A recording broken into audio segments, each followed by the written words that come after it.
Hi, good morning everyone. This is Gerfel Generosillo, and today I will discuss the different developmental theories. Theories of development provide a framework for thinking about human growth and learning. But why we do study development? What can we learn from psychological theories of development? If you have ever wondered about what motivates human thoughts and behavior, understanding these theories can provide useful insights into individuals, education, and society. Child development occurs from birth to adulthood was largely ignored throughout much human history. Children were often viewed as much as simply as a small version of adult, and little attention was paid to the many advances in cognitive abilities, language uses, and physical growth that occur during childhood and adolescence. Interest in the field of child development finally began to emerge early in the 20th century, but intended to focus on an abnormal behavior. Eventually, researchers became increasingly interested in other topics, including typical development or typical child development, and as well as the influence of the development. So why is it important how children grow, learn, and change? And understanding child development is essential because it allows us to fully appreciate cognitive, of its emotional, of its physical, social, and educational growth that children go through from birth and into an early adulthood. So what are those developmental theories? We have number one, Piaget's cognitive developmental theory.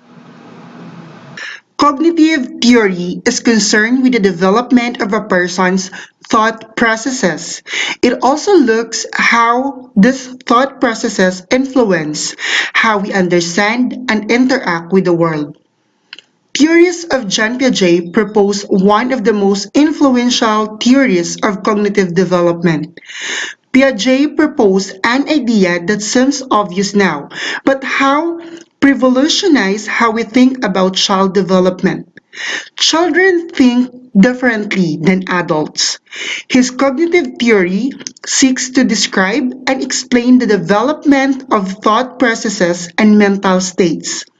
It also looks how these thought processes influence the way we understand and interact with the world. Piaget then proposed the theory of cognitive development to account the four steps and sequence of children's intellectual development. First, the sensory motor stage. Second, the pre-operational stage. Third, the concrete operational stage. And fourth, the formal operational stage. Only once we have gone through all these stages at what age can vary, we are able to reach full human intelligence.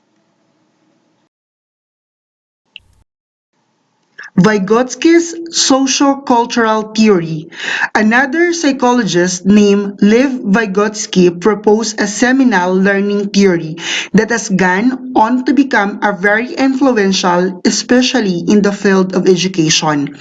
Like Piaget, Vygotsky believed that children learn actively through hands-on experiences.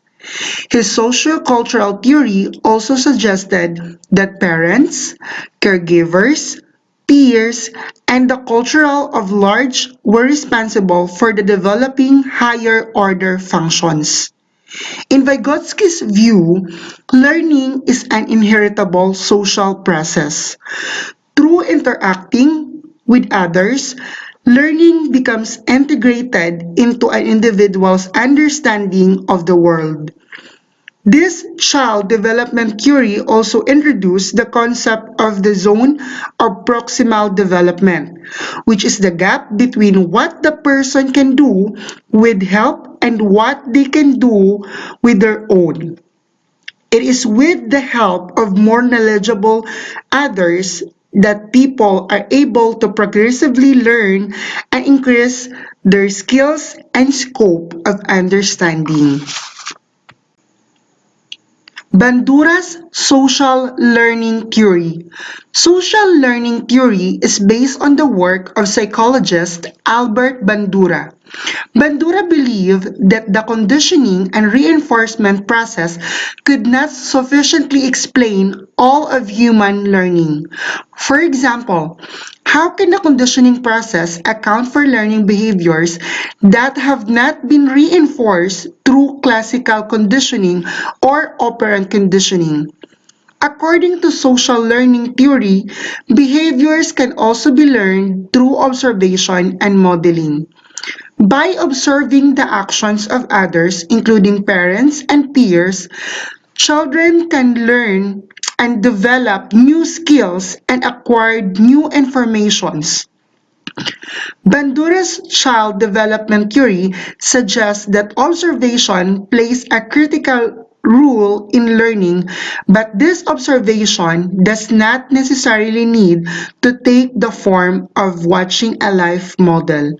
Instead, people can also learn by listening to the verbal instructions about how to perform a particular behavior, as well as through observing either real or fictional character displaying behavior in books.